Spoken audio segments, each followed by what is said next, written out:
this short video, I'm going to help you understand what causes the majority of pain associated with sickle cell anemia. What you're looking at is a picture of a normal red blood cell and a sickle-shaped red blood cell. When everything is working properly, the normal red blood cell is what travels through your bloodstream. Under certain conditions, this normal red blood cell will change shape and become the sickle cell you see on the right. When this happens, these sickle cells take on some uniquely different properties which cause problems in circulation. First, they lose their ability to produce nitric oxide, which we'll discuss in greater detail in our next video. Second, they become sticky, which causes them to cling to the walls of the arterioles and capillaries. What you see is a rough drawing of a section of your cardiovascular system. The artery narrows down to become an arteriole, which narrows down to become a capillary. The nice oval shape of a red blood cell easily passes through this narrowing channel. However, when the red blood cell changes from oval to sickle, it gets stuck, partly due to shape change, but mainly because the sickle cell becomes sticky and attaches itself to the wall of the blood vessel. Let me demonstrate this. To show you what happens, I've taken two different tube socks and sewn them together. The larger tube sock represents the arteriole, and the smaller one represents the capillary. This apple represents a normal red blood cell, and if I drop it down through the tube sock, you'll notice that it easily passes through the larger tube sock, but slows down and passes through the smaller tube sock.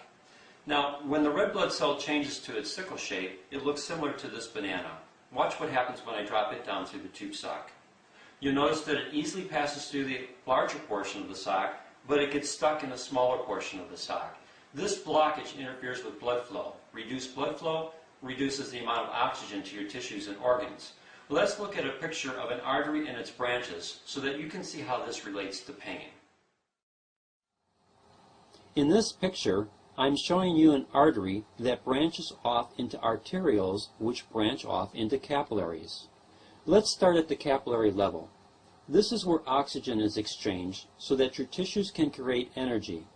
When oxygen is used, it's called aerobic respiration.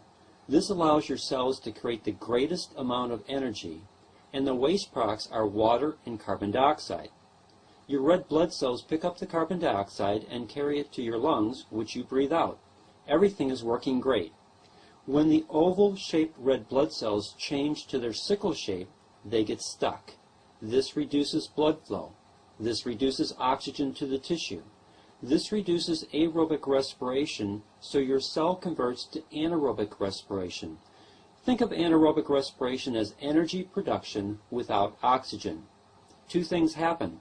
Less energy is produced, so you're tired. And one of the waste products is lactic acid. This irritates the surrounding tissue, causing pain.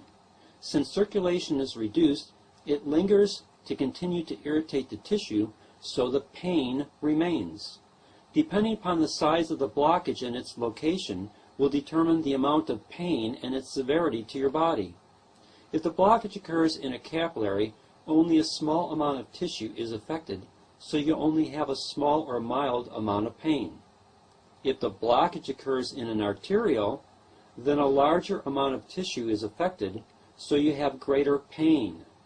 If the blockage occurs in an artery, then an even larger amount of tissue is affected, and you have extreme pain, which can also cause permanent damage to tissue and organs.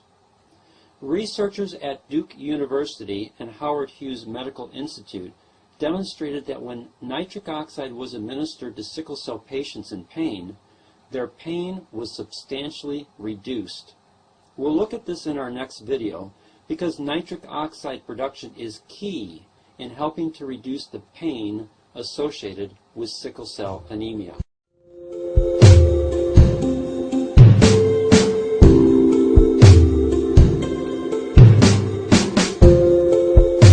In this video, we're going to talk about two additional complications that affect African Americans who have sickle cell anemia. These two complications are seldom addressed, but do play a significant factor in this disease. In the video, The Importance of Nitric Oxide, we discussed how your endothelial cells, which line all of your cardiovascular system, take the essential amino acid L-Arginine and convert it into nitric oxide. We showed you how nitric oxide is critical to cardiovascular health, how it keeps blood platelet cells from sticking together, how nitric oxide relaxes the smooth muscle of the vascular wall to help improve blood flow. Well, nitric oxide has an enemy. It is the enzyme arginase. Arginase destroys L-Arginine. Everyone has this enzyme in their bloodstream, but African Americans have a genetic polymorphism. What this means is that their bodies tend to produce higher levels of arginase than the rest of the population. Since arginase destroys L-Arginine, it reduces your endothelial cells' ability to produce nitric oxide. Thankfully, your body has a way to bypass the destructive nature of arginase. It is the amino acid L-citrulline. Your body, when needed, can convert L-citrulline to L-Arginine so that your endothelial cells can continue to produce nitric oxide. This pathway is a natural way for your body to bypass the arginase enzyme. Typically, L-Arginine only lasts for 30 minutes to 2 hours in its ability to produce nitric oxide. L-citrulline provides a 24 to 36 hour window for nitric oxide production. This is important for all people, but even more so for those with sickle cell anemia. So the arginase enzyme is one complication not properly addressed. The other complication is the lifespan of red blood cells when compared to sickle cells. A normal red blood cell usually has a lifespan of 120 days. The typical lifespan of a sickle cell is only 10 to 12 days. This short lifespan presents two main problems. First, this short lifespan usually reduces the number of red blood cells circulating in your bloodstream. This in turn reduces their ability to deliver oxygen to the tissues and organs. The result is lack of energy, being constantly tired, and poor organ and tissue function with possible pain. The second problem is that sickle cells are fragile. They easily rupture, and when they do, they release additional arginase into your bloodstream, which in turn can reduce your L-Arginine levels to further complicate the ability of your endothelial cells to produce nitric oxide. Red blood cells are formed in your bone marrow. Your body needs vitamin B9, or as it's commonly called, folic acid, to help your bone marrow form red blood cells. The recommended amount of folic acid is 400 micrograms per day. Unfortunately, most people's diets are lacking this necessary component. Not only are they lacking in folic acid, but they are also lacking in the amino acid L-citrulline. Plus, the typical American diet is high in fat, high in sugar, low in essential nutrients, which can cause damage to the endothelial cells. This leads to poor health in general, but its effects are compounded for those with sickle cell anemia.